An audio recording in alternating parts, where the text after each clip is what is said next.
Hii ya leo kuna watu wamefahamiana, kuna watu walikuwa wamepotezana, lakini kupitia boxing hii ya leo kuna watu wamefikiana na kuoneana kwa muda mrefu.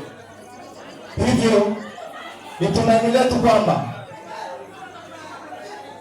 hii michezo, hususan mchezo wa boxing, unakwenda kufufuliwa, na katika kufufua huo Bwana Khalid na timu yake nzima ya ushindi watakuwa ndio waanzilishi wa boxing ndani ya mtaa wa Mshikamano, kwa sababu wamethubutu na wamefanya na wameweza kwa kiwango kikubwa sana.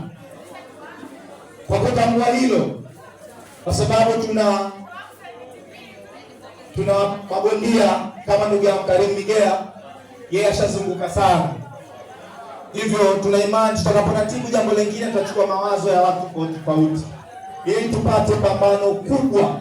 Hiyo ndio ni Mshikamano Boxing Day kubwa ambayo itahusisha watu wa Mshikamano na nje ya Mshikamano. Hili jambo liko ndani ya uwezo na imani tulifanya kwa ukubwa sana. La mwisho, michezo ni afya kama tulivyosema.